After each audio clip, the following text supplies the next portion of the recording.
Good evening, everyone, and welcome to another edition of Spanning the Need. I am your host, Anthony Spano. Tonight, we're going to talk about broadcasting service and network, Western Reserve. With me today is Jeff Good, the Chief Technology of PBS Western Reserve. Jeff, great of you to join us. Hey, thanks, Tony, and thanks for having me on. Well, I think if people don't really know what PBS is, it's basically public broadcasting that you guys will show on, what do you have, over 60 to 70 different PBS style stations around the country? How many do you guys have? Well, in the state of Ohio, I'll just stick with Ohio right now. There are 12 public broadcasting stations.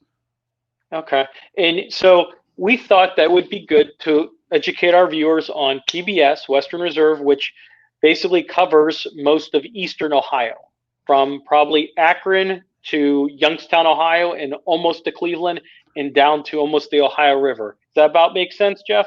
Well, and we actually cover all of Cleveland. Believe it or not, PBS Western Reserve is the largest PBS station in the state of Ohio. We're larger than Cleveland, and we're larger than Columbus. We have about 5.1 million viewers, and we actually consist of two stations. WNEO is with a transmitter located in Alliance, Ohio, serves the Youngstown, Canton market, and then WEAO, we have a transmitter in Copley, and that serves the Akron, Cleveland market. So yeah, believe it or not, I tell people that a lot, is that we're the largest station in Ohio, and they're always kind of, what do you mean you're the largest station in Ohio? And we are. Well, and that's actually, and I've, as a person that has watched PBS probably since I was younger, I'd watch the Muppets and a lot of the different types of networks. Talk about, let's before we kind of get into that, talk about yourself, like how you kind of got from your career and where you are now as the Chief Technology Officer. Well, that's an interesting path, Tony. I was always interested in communications, and I went to Youngstown State, got a degree in communications. Kind of was that guy that wanted to get into TV and radio. I worked in radio for about 2 or 3 different radio stations.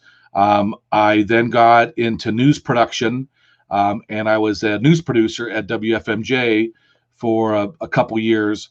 And then I got an interesting phone call right after I graduated to work at a company called Sure Shot Satellite Network. And they were just starting up, and the actual idea of satellite communications, especially KU band satellite communications, was just starting. So I went to work for Sure Shot, worked for them for about 2 years. I was their operations manager.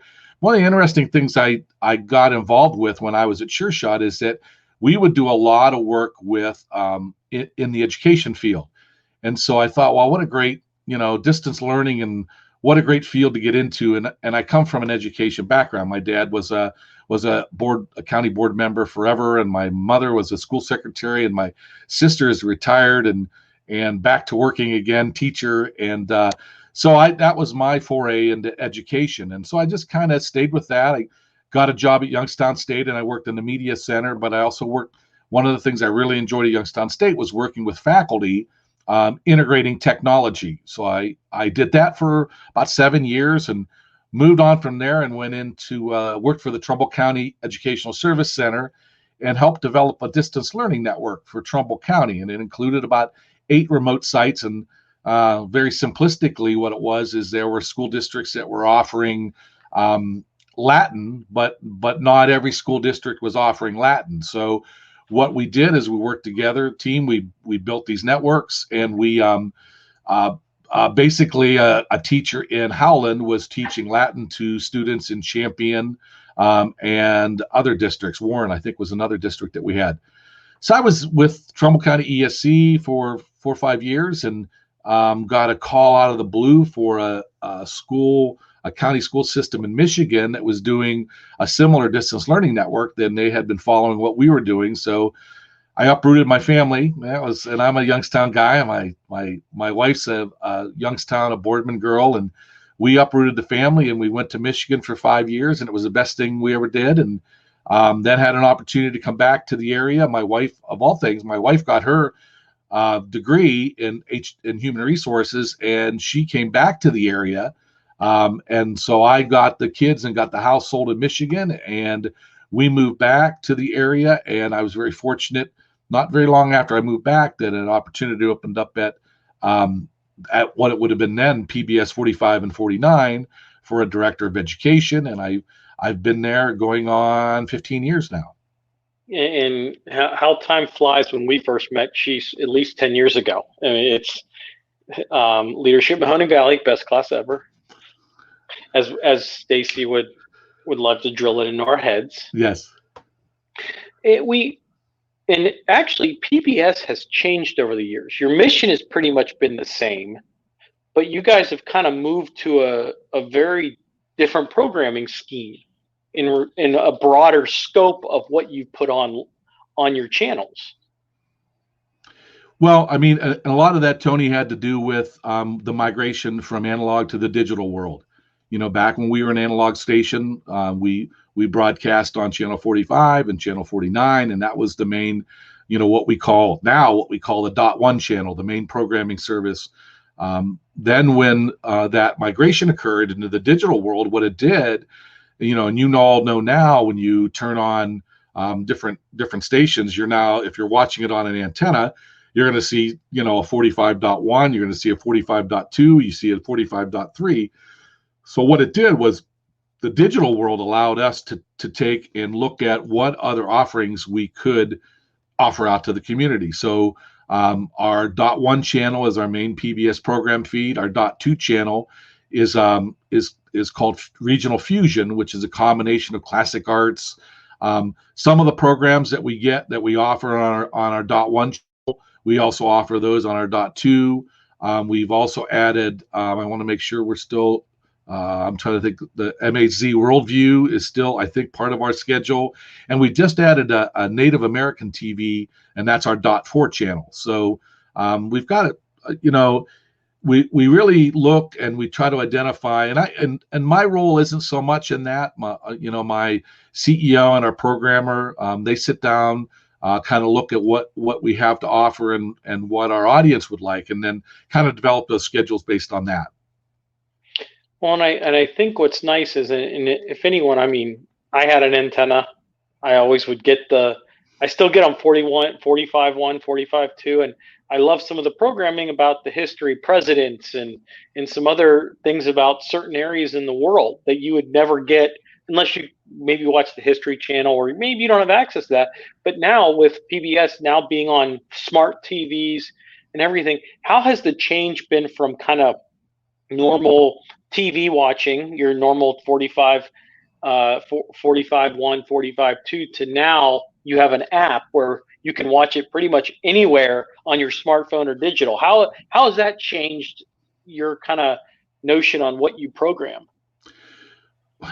I don't know if it's changed. I mean, the idea that the whole second screen idea and people with multiple screens, I mean, and that's just starting to evolve, so to speak. I mean, we're in the process now of our next transmission frequency or format is going to be ATSC 3.0, which will really allow, if you're watching, and it's going to be not just for PBS, but for all stations, if you're watching a program, much like you see now, your smart TV will be able to, if there's a certain commercial that comes on, much like you do now on your computer screen, that's going to be happening on your computer screen with ATSC 3.0. You know, we're always moving based upon what our viewer habits are. You know, the old days of, you know, I watch a program every day religiously. I know that, you know, a certain program is on at 8 o'clock on Wednesdays, so I would run home and make sure I watch that program at 8 o'clock. And then along comes VCRs, and I don't know if much of your audience, I hope they know what VCRs are.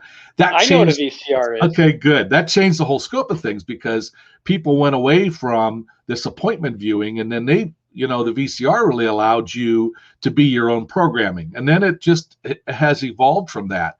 You know, I always tell the story about when my son was younger, and I would get home and I would notice that he would be on YouTube and he would be basically creating his the producer, he was the programmer of his viewing.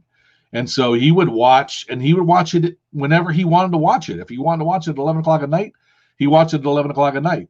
So that whole concept, I can remember as a kid knowing when the Brady Bunch was on and when the Partridge Family was on, and having to make sure you ran in the house, because if you didn't, you missed it. I remember Sunday nights were the Wonderful World of Disney, and you always knew that was on a Sunday night.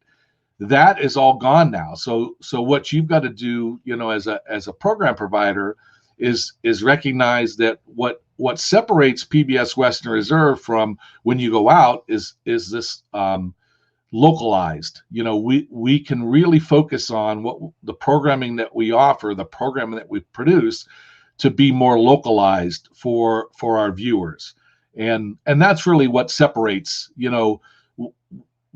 As we talk about viewers and their habits, that's one of the big things that separates, is the fact that we can localize and specialize, and be a provider, community service provider to our audience. Well, and I think that brings a good point, as everyone knows, we're still in a pandemic where things pretty much had to shift over a year ago. And how has PBS really kind of changed, or have they done anything differently moving forward in the past year? That's a great question, Tony. First of all, when I explained one of the things that really intrigued me about the job 15 years ago, and I didn't really fully understand the job when I took it, but the fact that the state of Ohio and PBS TV stations are very different than a lot of other areas in the country. And I explained that by saying we have our broadcast side, which is our .1, .2, .3, .4, but then every PBS station is also an Ohio Educational Technology Agency. And we receive, those folks that have educational technology agencies receive funding directly from the Ohio Department of Education to provide technology support and integration support for teachers in a kind of a prescribed area. It gets very confusing with some people, because when I say we're the largest broadcast station in Ohio, we're not the largest educational technology agency. And that's not a bad thing. I'm a staff of one or two, and trying to cover 10 counties of school districts is a little rough at times. But that's what really intrigued me about that job. That's why I mentioned when I was going through my background, when I worked at Youngstown State, the part I really enjoyed the most is when I worked with faculty on integrating technology and getting faculty away from using an overhead. And at that point, Youngstown State was really into these mediated classrooms where, there was, you had a variety of technologies available to faculty. The problem with that mindset was you still need to train your faculty. And so that's what really intrigued me when I took this job at what would have been PBS 4549, is the educational technology side of it. I tell folks sometimes, they'll go, oh, what did you think about this program and this program? I'll go, well, about 4% of my time is spent doing anything with broadcast, and the other 96% of my time is working with school districts. So you ask the question, what do we do? So here's what we used to do, Tony. We would offer a series of workshops to our teachers. They'd come out to our site, and the workshops they were all technology oriented, right? Teachers got new smart boards, teachers got iPads, teachers got iPhones. Teachers they were getting into robotics and STEM type applications. So I would either learn about it and teach, or I would bring a facilitator in. They'd come to our location in Kent. We would go to their school districts if they had enough, and then boom, the pandemic hits, and everything changed. And not only are we a provider of support for our K-12 public schools and public and private schools, but we also provide training services for family child care providers to get their Step Up to Quality certification. And so, same thing, Tony. We did that as face-to-face training. We have an early learning consultant. She put classes together that were approved by the state. 10, 15 family child care providers would come out to a Panera Bread. They would get a training, 2-hour training. And then once again, boom, the pandemic hits. So we really had to pivot and say, okay, what are we doing what do we do well? What do we know about what's going on, and how can we still serve that audience? And back when I told you about where I came from, I was in Trumbull County in '96.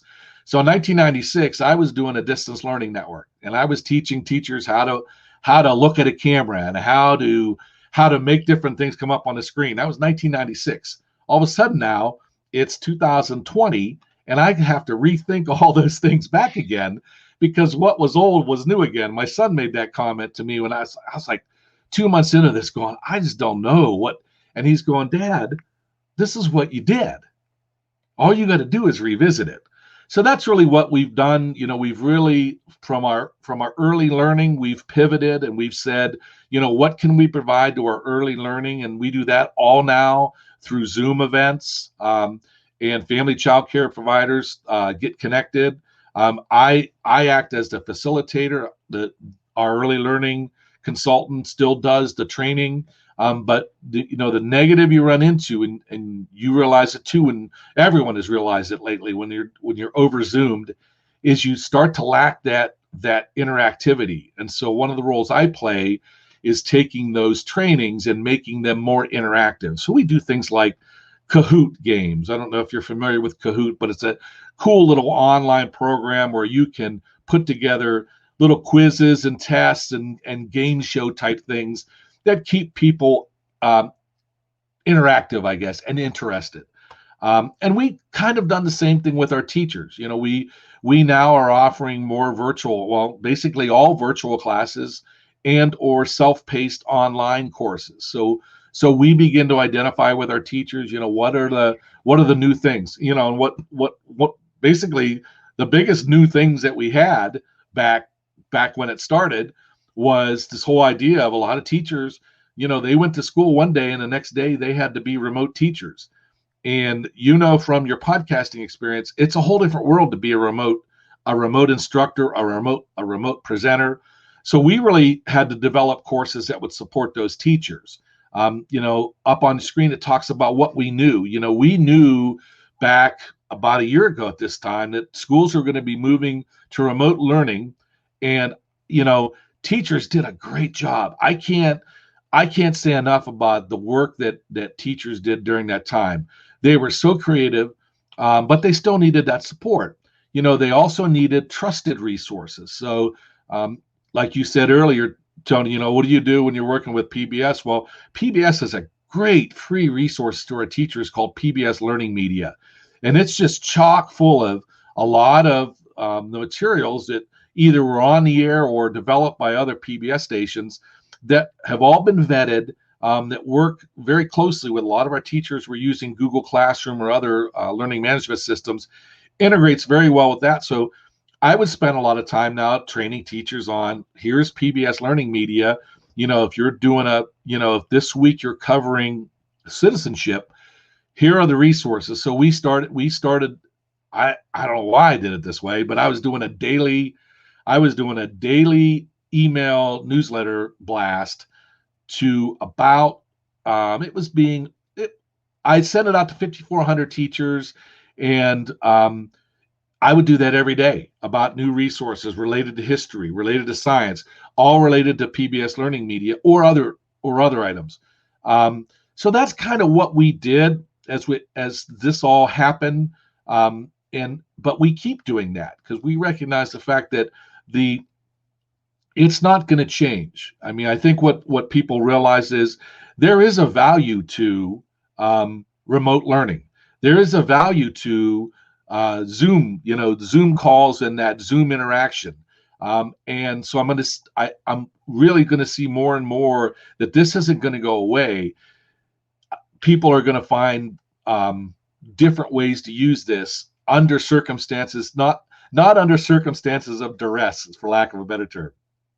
Well, and I think it shows kind of what you guys did, and you pivoted to where one day you're in your office till the next that you're at home, and still almost at home for the last year or so. And you have families that have low to no internet, that you guys have tried to get resources to them. You've tried to put a lot of different educational tools for teachers, from what from what this shows, because I think this is a great image of what you guys have accomplished or moving towards in that regards down the road, because we know that hopefully this spring, well, we're already almost pretty much in the spring, that hopefully kids will go back to school. Yeah, and one of the other things we did that connected what I did on the educational services side and the broadcast is my CEO had the foresight to say, how can we get our information to low or no internet houses? So we started developing, because if you realize a broadcast signal, if I throw an antenna on a roof, I'm connected. That's the amazing thing about it. So how do we get to those families that had low or no internet? So we started a whole series of programs that were called at-home learning. And so it was programs that were related to middle school history, middle school science. We did some, we have our wonderful early learning and elementary programming that's on all the time. And then what I did, just to make that connection, is I started a text to resources text that I would send out to. In the PBS world, we call commercials interstitials. So we created an interstitial that talked about this text to resources service that we were offering. So people would sign up, and then every day before the at-home learning schedule would be broadcast, I would send about 4 links that folks could activate on their smartphones that they could use when they viewed those programs in real time. So that was kind of that coagulation between the broadcast side and the education side when the pandemic hit, and how best do we serve those, those low and no internet folks that are out there. One of the things we recognize is that folks may have low or no internet, but almost everyone has a smartphone.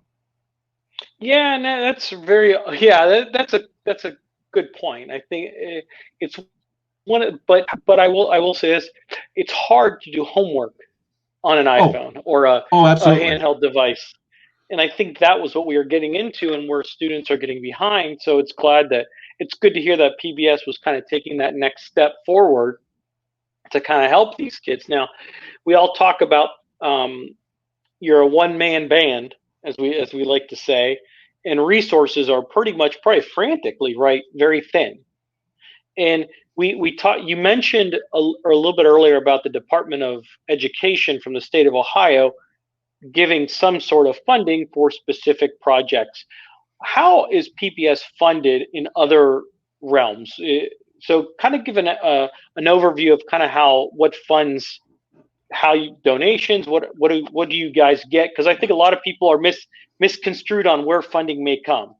Yeah, we get, and I'm gonna mess up the percentage, but it's around 20 to 25% of our funding comes from state federal support.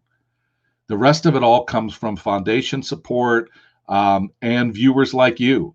I tell you, one of the things that I'm so happy to say I'm part of an organization that during the economic crisis of 08 and 09, when a lot of other public television stations were struggling meeting their membership goals, we stayed flat, if not increased our membership.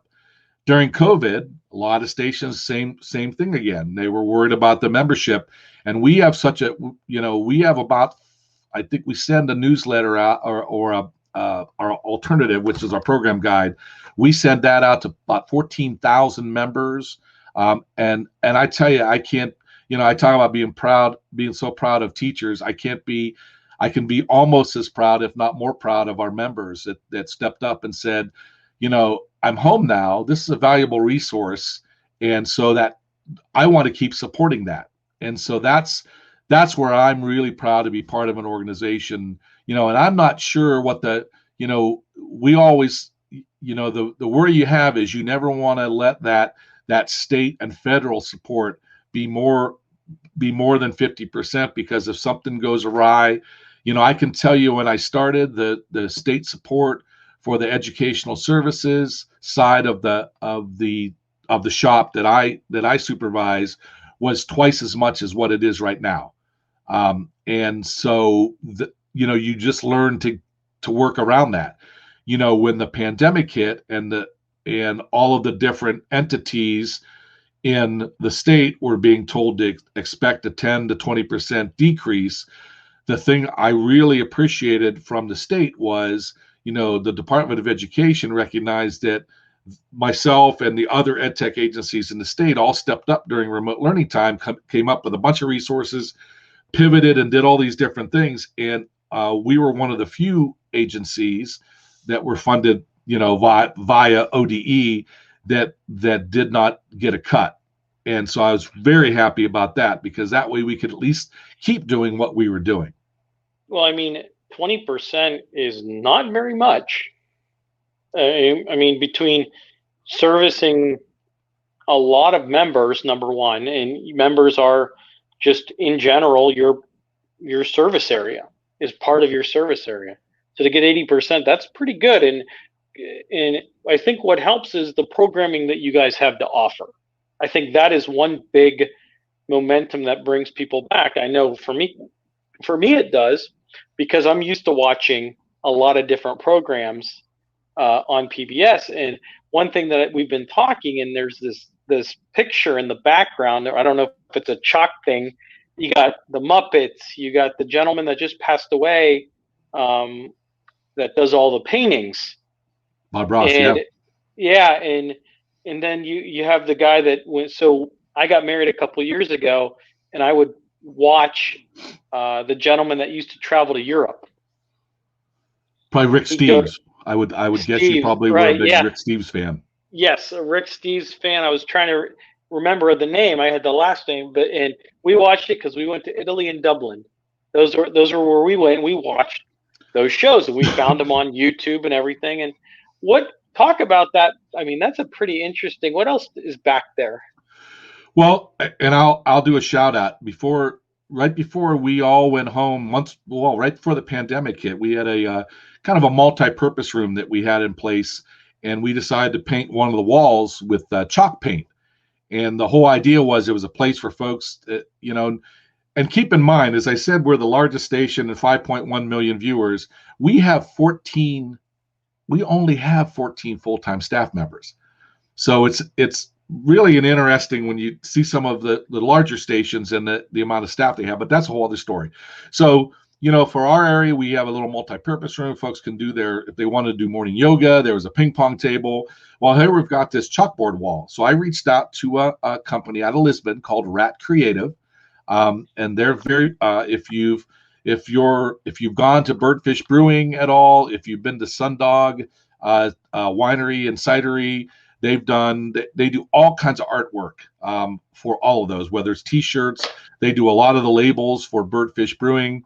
And they had done a chalk wall at Sundog. And so I reached out to Dan and Renee, and I said, could you do a chalk wall for us in our multi-purpose room? So so now we do a chalk wall, and then we all get sent home. So I bet you no one doesn't even know that chalk wall exists. Well, before I left, I took a picture of the chalk wall so I could use it for my Zoom background for my calls. So I get more compliments.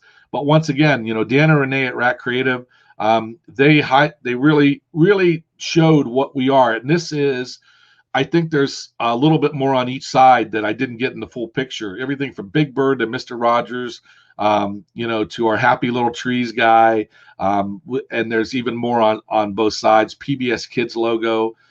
So yeah, I'm always proud to show off the work of Dan and Renee and the folks at Rat Creative.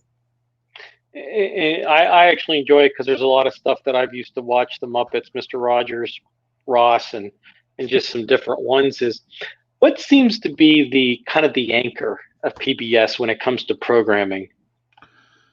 I think the anchor is a philosophy. I think I don't think I know. I always tell people that when it used to be when I went to school districts, and it was really funny because I would send a letter to a school district and I would put it in an educational services letter, and I would say probably 50% of them got opened. I thought, I'm going to change this, and I'm going to put PBS. It would have been Western Reserve PBS at the time. I'm going to start sending it in those envelopes. Well, everyone would open the envelope. I mean, my return was a lot higher. And the reason why that is because that PBS is a trusted source. I think the anchor is that, much like what you said, Tony, it's, I watch a program because I trust it. I trust that it's going to be, that I'm going to be educated. I'm going to be entertained. I'm going to be enlightened. It's great to work for an organization where the core, of what they are is based on education, and education for everyone. So when you say what's the anchor, I think the anchor is the whole concept of, I'm going to be entertained. I'm going to be educated. I'm going to be enlightened. And then when I'm done watching those programs, it's funny, and hopefully you're thinking the same thing, is when I get done watching, and I'm trying to be as impartial as possible. I feel better about what I watched than when I watch something. And granted, don't let me fool you that I don't watch some train wreck programs that are on some other networks. And sometimes I've often said, it's like, I love potato chips, but I tell you what, if I ate 4 bags of potato chips, I wouldn't feel very good. And it's kind of, but kind of the same notion. Yes. Kind of the same notion that when I watch something, I maybe just get to I got to turn it off. Yeah, I mean, and like I said, I'm the first to tell you, my viewing habits are all over the place. But I notice myself, and a lot of the folks I've talked to, they feel better about what they've done after they get done watching a PBS program, because they know when they're leaving there, they're being educated, they're being enlightened, they're being entertained, and it's coming across in a way that they feel better. Well, and I think that we just talk a little bit about these shows that are behind you. What has been some, and maybe it's the Muppets, maybe it's Mr. Rogers, but maybe people, and I will guarantee that there are some people that probably they've either heard of PBS or they've heard of it and really have never watched it. And like I could tell you, one of them was oh gosh, it was years ago. It's not called The Crown. It was called it was about the old. You're talking about Downton Abbey? Yes, which was so big. PBS is the ones that put it together, and people were like, PBS? I'm like, yeah, and they're like, wow, they would have thought it was on Netflix or a different channel. And I think that's what sets it aside, is they're educational, talking about the history, but the authentic history. What have been some of the other programs that have been pretty successful, kids programs or just in general, that have PBS has done? You think about the kind of that mainstay, the documentary format, the Civil War, baseball, those types of documentary series. I think folks like a program that my son asked me about and can't believe it's a PBS program is Austin City Limits, and it's a great music program. I mean, you name the artist, they've been on Austin City Limits. Then of course the PBS kids programming, the beauty of, not only do you have the kids programming block that we have and all those programs, but then you have the PBS Kids app, that parents can integrate with those programs.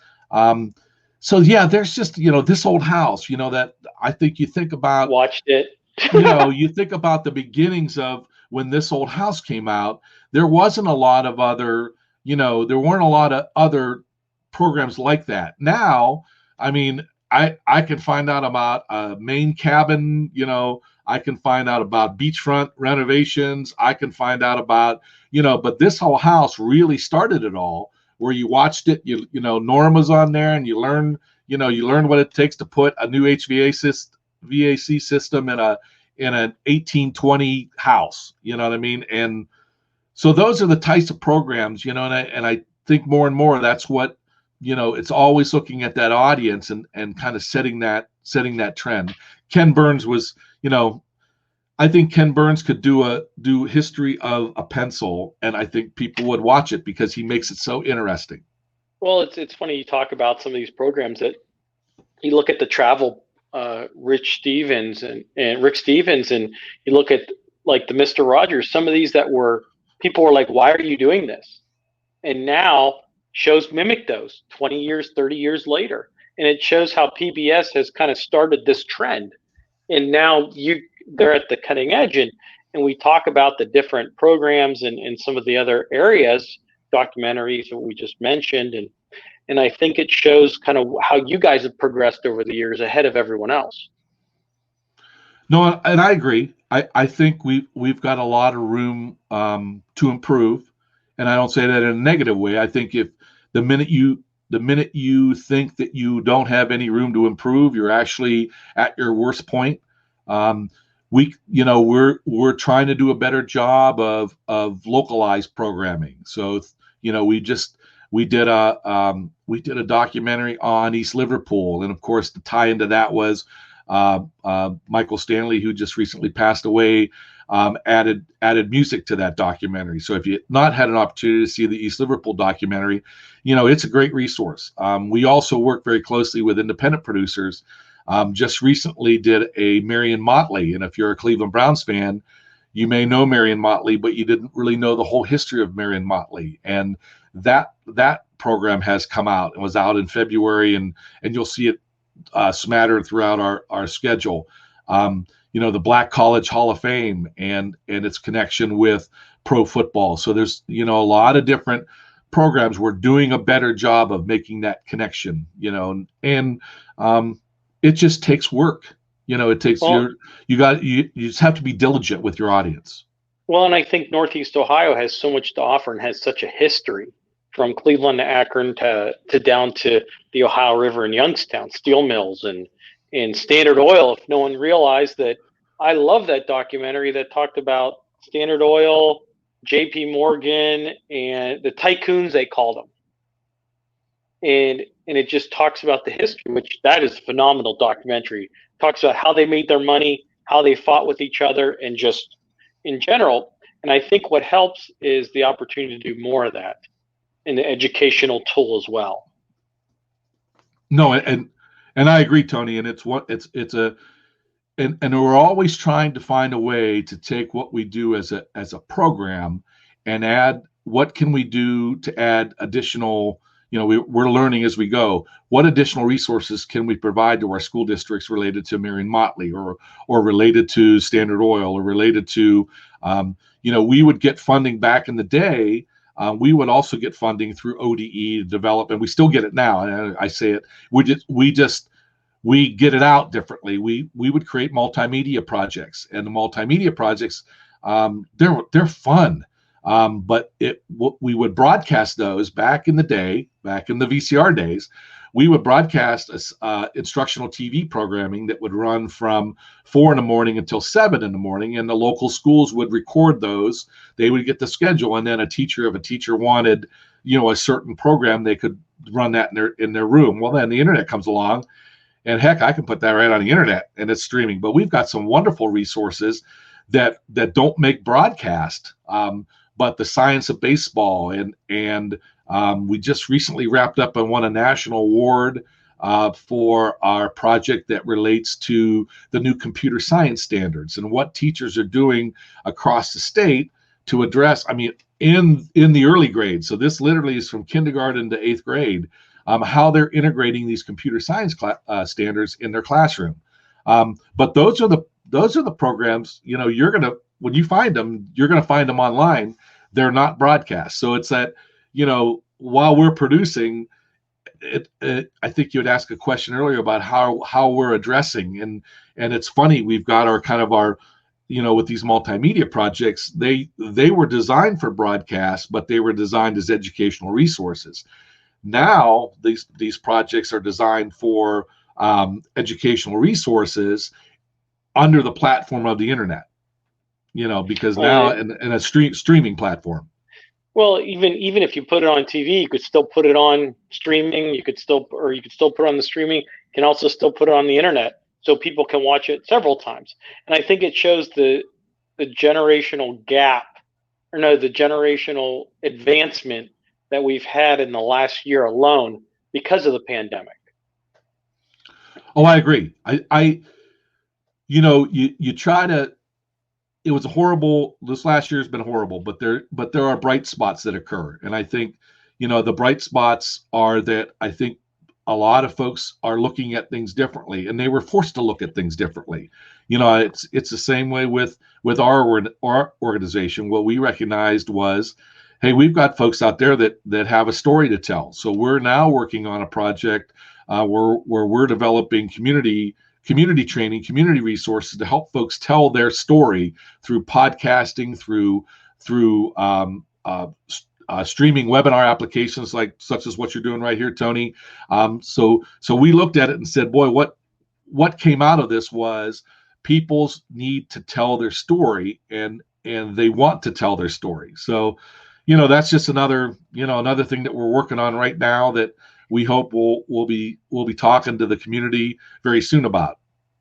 Well, and I think that kind of comes up with my next question. Is like we've talked about the pandemic. We've kind of talked about what you guys have accomplished over the last, I would say, decade with programs and some additional stuff that you're doing. Besides what you just mentioned, what is PBS planning? Maybe it could be Western Reserve or PBS in general that you guys are looking down the road to. That's kind of, hey, here's our idea, but it's now going to be intuition that we're going to do it.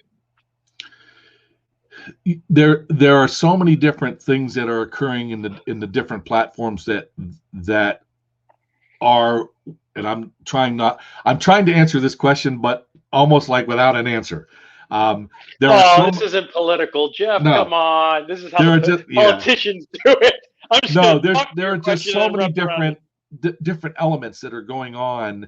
Whether it's I would say one of the areas that we are improving dramatically on, and will do more in the next year because of the pandemic, is our support in early learning. One of the things that really came to us during the pandemic is this whole idea that family childcare. Tony, it was fun. We got a grant from the Corporation for Public Broadcasting, and it was for these face-to-face training, and we're going to teach family childcare providers and their families how to learn coding, of all things, that for their literally till 8 years old. There's a PBS Scratch Junior app out there. And so then the pandemic hits. Well, what do you do? Well, we did a webinar to 7 family childcare providers, 2 families at each family childcare provider, and a little device. And unfortunately, with my background, when I put the device up, it disappears. Maybe it won't this time, but these little devices, I have one right here, and it's a PBS Playtime Pad. And I was just absolutely amazed that, first of all, we found a way to do it virtually, and I couldn't believe these 5, 6, 7-year-olds that are beginning the process of computer coding through this device. And I didn't like it in college, and I was 18. As I explained in one of our trainings, the difference between what these folks are doing and when I went to coding was that I had to make sure I had all my cards, and this is much older than you. I had to make sure I had all my cards in order, and when I would feed them into the machine, and if a card was, and all it would do was draw an M, but I'd have to come back an hour and a half later, see what my printout was. If my printout was wrong, I had to figure out what card was wrong. And now I watch these kids making, animating a PBS character across the screen, and it just amazes me. So, when we talk about what's coming up, there are things that, if you'd asked me 5 years ago that I'd be training 5 to 8-year-olds how to computer code, I would have told you were crazy. So if now you're asking me what's it look like 5 years down the road, I don't know. I really don't know. I think the society is changing enough, and the beauty of it is, PBS is that source that they go to because it's a trusted source. Well, I was talking with someone probably in September, October, and we're talking about planning for the future and stuff like that. And he kind of says, well, we're looking at planning 6 months down the road. And I said, well, you really can't plan because we're in a pandemic. So no matter if you plan 1 month from now, 6 months, everything's just going to be chaos. He goes, yeah, that's about a way to sum it up. And he looked at it that way. It was a good laugh for all of us at the time. I think the biggest thing that I've said to folks is that I'm waiting I'm waiting for the consistency to return. Because that's what has been the last year, has been these layers of inconsistency. Whether it's, hey, it's like these virtual trainings. It went from, we're gonna have a virtual training, or we're gonna have a face-to-face training. We've got an event coming up it was gonna be last summer and it got postponed. But we're now trying to figure out, okay, what's June going to look like, and what does a live event look like in June? An outdoor live event in June. What's that going to look like? That's going to be very ugly, And because so we don't. Yep. And the reason why I say ugly is we don't know what it's going to be like in June. We could be back to normal by June, but we couldn't. I mean, I think there was a talk at the governor's level. I don't know if it came from the governor or it came from his administration. They talked about schools not having enough days for graduation. Like, you have to have 180 days in a school year to graduate, or I'm not exactly sure how it's worded, but now they're talking about testing for K to 12 or the ninth high school to take the high school test. And I'm sitting here like, that's a little different. That's going to be hard, because the big thing is mental. Yep. And you're right. And yeah, it's just different. I mean, and the meetings I've had recently, when we talk about any sort of events, is we just basically say, what do we need to do if it was today? You know what I mean? And that's how you plan it. Any event we do is like, okay, what's today? Well, today is, you got to wear a mask, got to be 6 foot apart. There's a mask out, whatever okay. And then you work. And then the next time we have a meeting, we say, okay, how do we deal with it for today? And so it's been a struggle, and a lot of, for everybody. I mean, I'm just glad that, I work for an organization that when I talk to folks, they're very appreciative of, whether it's the programming or the services or anything like that we provided during this time. And that's good to learn. And I know a lot of events are being canceled, postponed, or moved because of COVID. So we'll have to see how everything pans out this spring, because that's when a lot of charity events are in the system and stuff like that. And Jeff, I appreciate you taking time out of your busy schedule to join me, and I'm keep doing what your guys are doing at PBS. Thank you, Tony. I'm so glad you reached out. I mean, you're doing it. You're providing a valuable resource to the area, and I'm so glad you're being successful at it. I appreciate you. Not a problem, and I appreciate you taking the time. Now, at the end of each of my podcasts, I like to ask some fun questions. If you're interested in having these questions I've had people tell me they're a little bit harder than the ones I just asked you earlier. Gotcha. Okay, it's just like I don't want to say my favorite swear word. Right. So basically, the answer, there's no right or wrong answer. You can either use a professional or a personal answer, and you'll kind of get the point where this is going. So here we go. Okay. Best accomplishment. I would say my family. Okay. Best memory. Best memory would be, wow. Best memory. I would say when I worked at Youngstown State, and I just thought about this the other day, when they won the first national championship. I can remember that. I can remember that experience like it was yesterday. There you go. Well, we talked about best memory. Now, best experience. The 10 days I spent in Ireland before the pandemic. So about 2 years ago, we had a chance to visit Ireland, and I had never been out of the country before. So it was a great experience, great country. Obviously, you have been there, so.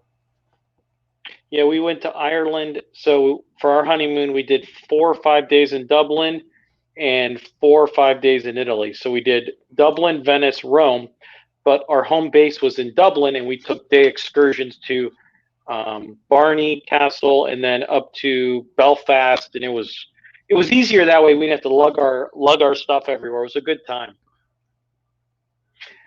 Who's your role model? Whew. Told you, harder questions. Role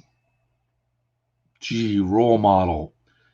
Probably my mother Okay. when she was alive. I mean, she kind of personified where I am, and I used her as a kind of a guidepost. Okay. And then the final question that usually stumps a lot of people, but we'll see how this goes. If there was one person you would want to meet, past or present, who would it be and why? You know, this is really weird, but I was all caught up in space when I was in school, and just loved it. I would love to sit down. He's now no longer with us, but have a long conversation with Neil Armstrong. Okay, that's a good one. That's actually a really good one. That's a good one. Jeff, always a pleasure. Thank you for taking time. I'm Thank you, glad you Tony. came on. Thank you, and I appreciate your time and appreciate all that you do. Thank you. Thank you, everyone, for watching us for PBS Western Reserve. Jeff, if someone wanted to get a hold of you or they wanted to get a hold of PBS Western Reserve, can you give website contact information? Yeah, certainly. Our website is, and we've just recently changed from Western Reserve Public Media to PBS Western Reserve. So it's www.pbswesternreserve.org. And on there, you can go to About Us section and you can find information, my information, or CEO or programming or anything along that lines. You can even become a member if you haven't already. So that's all through pbswesternreserve.org. Thank you, Jeff. Thank you, everyone, for joining us tonight. We hope you have a great night. Stay safe. God bless. And if you want to look at any more podcasts or announcements by the Spanning the Need, you can go to anthonyvspano.com.